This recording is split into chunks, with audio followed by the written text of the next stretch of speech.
Alright, what's going on guys, and welcome back to the channel. Now today, we're going to be looking at my most recent auction disaster. A 2006 Subaru Legacy GT Spec B with a blown engine that's been hit in the front. It's still stuck. Yeah, really this is what happens when...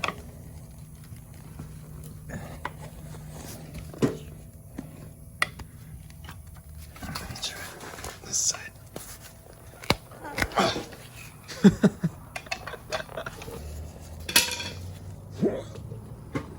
Nope. And before we get into the video, I did want to make a quick announcement that I've started streaming on Twitch. So a link down below will be the link to my profile. But with that being said, let's get back to the video. It's so much pressure, it even bent this out of shape. Oh yeah. The guide. Jesus. It cracked these right off. See that? See that's cracked? Oh my god, shit. That's kind of important. And as you can see, this engine was a complete disaster when we took it out. What actually ended up happening is one of the plastic cam gears exploded, I think from the accident, and it made a huge mess of the timing belt. And since these are non-interference engines, it basically means that the valves hit the pistons. And if you even wanted to rebuild this, you would have had to do some minor work to the block itself to make sure that the timing belt guide that got cracked didn't cause any other significant cracks within the actual short block itself. And as for the heads would also need to be rebuilt in this situation. As you can hear, it's dumping rain outside. But I just wanted to give you guys a quick update on the engine. Kind of stuck now. This cam gear does not want to come out. Been struggling with the breaker bar and using the vice grip as well as the ripped timing belt to kind of hold it in place, because this is just going to spin freely, so we want this to stay still. I think I'm going to need to get the specialty tool. I'm not sure how it works on Subarus, because this would be my first time doing this, but typically there's a spot where you can get a special tool that will hold the cam in place so that you can get rid of the cam gear itself. But I don't know, I guess we'll have to see. Rest of the engine's pulled apart for the most part. Intake manifold's nice and loose. The car is looking even more barren than it was earlier before. Here's what the engine bay currently looks like. Really good news is the clutch and the pressure plate look to be in really good shape. Even the throwout bearing looks good. Could be greased up, but we'll save that for later. Forks there, starter's good. The gaskets survived. So the ones that go on the exhaust manifold, it's actually on over here on this side. Looks pretty good. Probably could be reused if we wanted to. But knowing that I'll need to get other stuff, I'll probably just end up replacing those as well. Yeah, I mean, for the most part, making really good progress. I'm still questioning if I actually want to use this engine after the horrifying clip that you guys saw of where the timing belt basically wrapped around this multiple times to the point where it applied so much pressure that it cracked this portion over here as well as over here. And after removing one of the cylinder heads off of the original engine that has 206,000 miles on it, it became pretty clear that it did have quite a bit of carbon deposit on it and that the engine is probably a little bit tired. So after looking over everything, it was just the best decision to do the engine swap. So the following clip that you're about to see is us picking out which engine that we're going to get from Foreign Engines.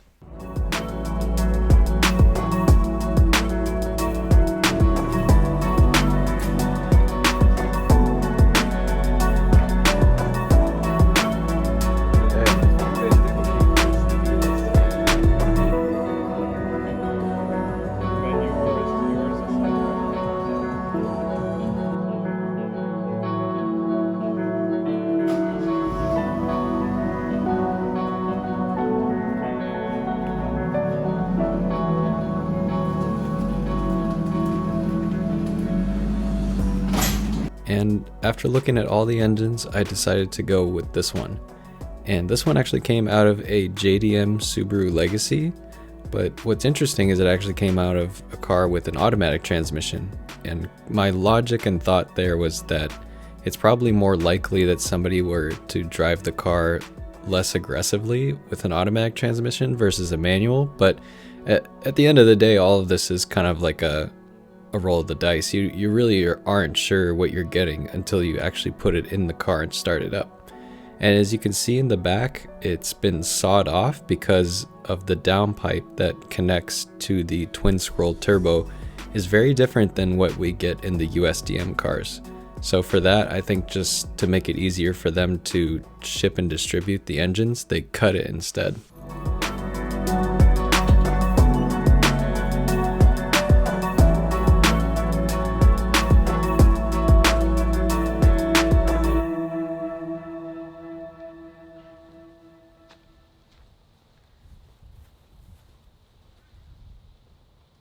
Can you guys see me okay? How's this thing working? I could probably take this off now. What I've been waiting on as of recent is all the stuff to come in terms of getting the EJ20X swap ready to put in the car. And luckily today, all the stuff that I need actually did already come in. So what we'll do today is we'll go over all the stuff that has come in that I'm going to be putting on this JDM swap. And then we'll go a little bit too in more depth of like what it's going to take to put the engine back in the car. And hopefully I can show you some clips and some time lapses of putting the engine in the car, and maybe we can even get a first start today. I want to be a little bit optimistic, but you know, there's probably going to be something that comes up that is going to put the brakes on at least getting the car to run. But you know, I'm in high spirits and I want to make sure that we're able to do that. So let me just show you what I got now, and we can go from there.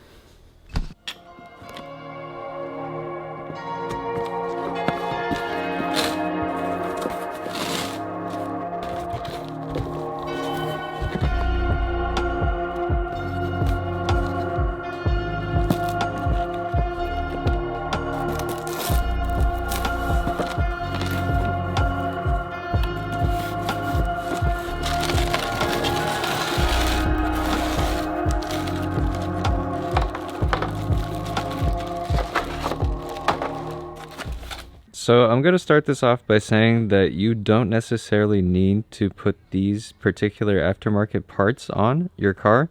If you want to just do the straightforward swap, all the components should be able to swap over easily.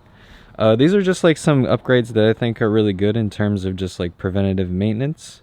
It's definitely stuff that you want to do while the engine's out and apart so that you don't have to worry about it later. And you know, I didn't want to go too crazy with all this stuff. I know you can, you know, completely modify the engine from scratch, but I just wanted to do some stuff that will make the engine reliable as well as fun to drive. So the first thing that I'm going to be starting off with is the Perrin turbo inlet that I got for this. And as we pull up here, what's really cool about Perrin is you really get top-notch quality parts from them. It even comes with a little license plate frame. I'm not really into that kind of stuff, but it's cool that they throw that in. And this is the 08 Plus WRX turbo inlet hose. And don't be discouraged if you don't see anything about legacies there, because they do use the same exact engine. So even with the JDM swap and everything, this will fit exactly up to spec. And let's take a look at the inlet, because I actually haven't even had a chance to look at this myself. And it feels hefty. So the reason that you want to upgrade this turbo inlet hose is the ones that come in the original Subaru engines have a tendency to crack and then start to fail. And essentially what the turbo inlet hose does is it's housed in between the engine and the intake manifold, which one makes it really hard to get to if you ever wanted to replace this in the future once the engine's in the car. And two, it's good to give less restriction on the turbo. So all the air that's coming through here is going to be pressurized. And what you need this inlet to have is to have a really strong cage around it. So it's reinforced, as you can see, with the fibers on the inside. If my camera will focus. As you can see, all the fibers on the inside, that really makes this super rigid so that when you squeeze on it, it doesn't compress in any sort of way. And that's a really good thing, because with all the pressurized air that's coming through to the turbo and out of it, constantly going back and forth, expanding, contracting, you want this never to fail. So this is a really good point of just preventative maintenance. And what it would look like when you install it is, we can walk over here to the block and actually kind of mock it up as if we were going to have the intake manifold on here. So it would kind of sit like, almost like this. And you'd have to just imagine that the intake manifold that's over there is sitting on top of the engine like so. And then this is going to be feeding the air from the intake through the inlet to the turbo in the back. So the turbo is going to hook up right here. And a lot of people, especially if you look up this particular turbo inlet online, they'll be telling you about the nightmarish stories they've had to do while it's in the car. And sometimes it requires taking off the whole entire intake manifold, which is a huge ordeal if you're not doing any sort of engine swap and you just wanted to upgrade this. So this was like the number one thing for preventative maintenance. So let's go put this back. Now, let's talk about the fun stuff, right?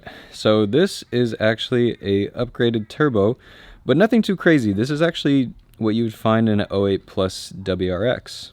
So with the legacies, like the Spec B, they actually came with it's a IHI turbo as well, but it's a VF40 turbocharger. And this one in particular is actually a VF52.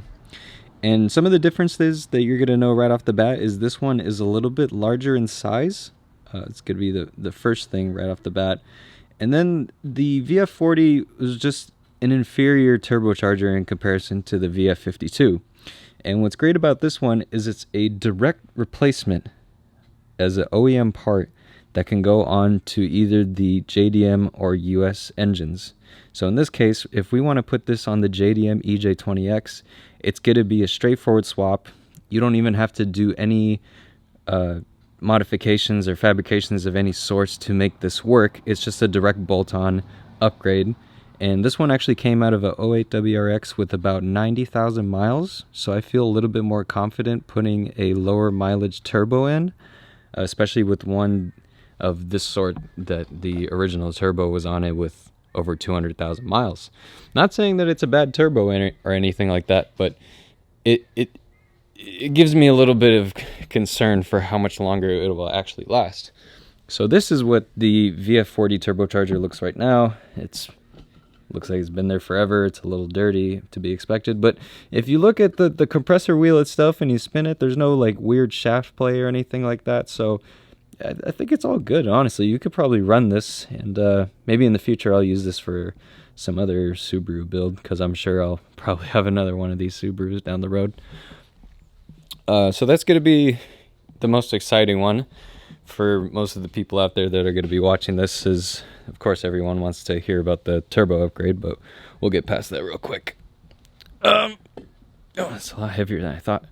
So in terms of gaskets, you always want to make sure that you get the proper gaskets if you're going to be upgrading stuff. So these are Grimspeed exhaust gaskets for the up pipe. Hence, we're going to be going into what's in this box right now. And of course, it is taped up. Not as easy to open as the parent box. So give me 1 second here. I don't know what it is with these aftermarket tuning companies and license plate frames, but again, they gave me another license plate frame. I probably am never going to use this, but it's pretty cool to have, I guess. I don't know, maybe I should give this away. I don't know, somebody out there, they want this Cobb license plate frame, message me. Maybe we can work something out. But anyways, what we're going to be looking at is this Cobb catless up pipe. And I probably should do a better job of preparing myself for unboxing this stupid thing. God, hold on.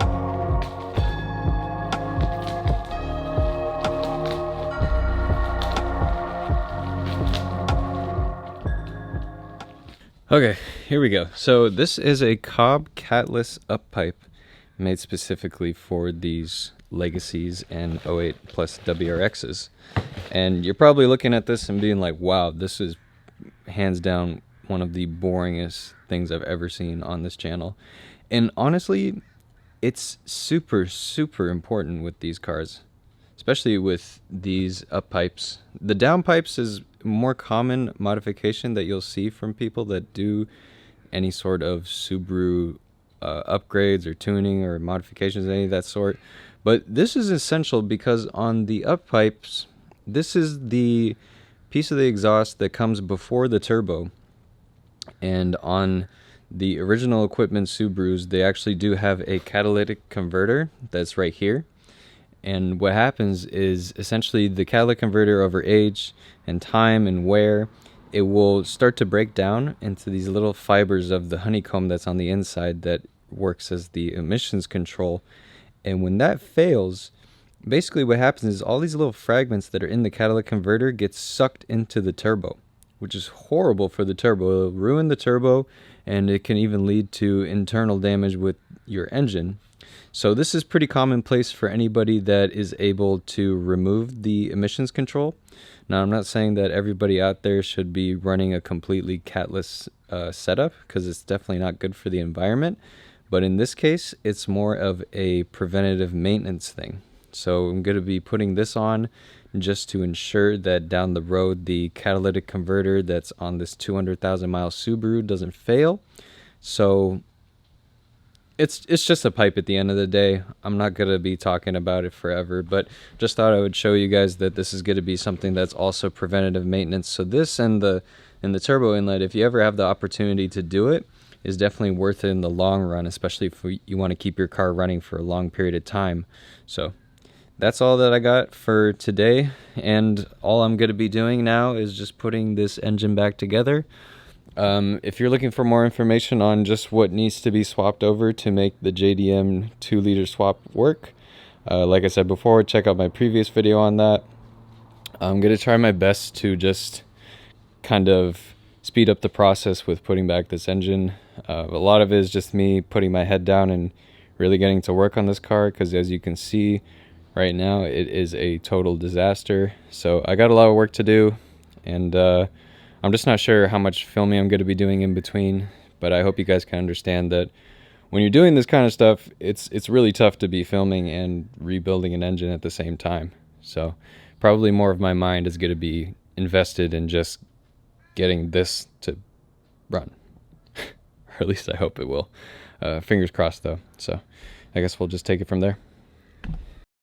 Alright guys, and I'm going to end the video here for today, but stay tuned for the next episode where we actually get to start the car for the first time. And let me know down in the comments down below what you think of the rebuild series so far. And make sure to subscribe to the channel too, because apparently only 6% of the people that actually watch my videos are subscribed. So with that being said, thanks for watching, and I'll see you in the next one.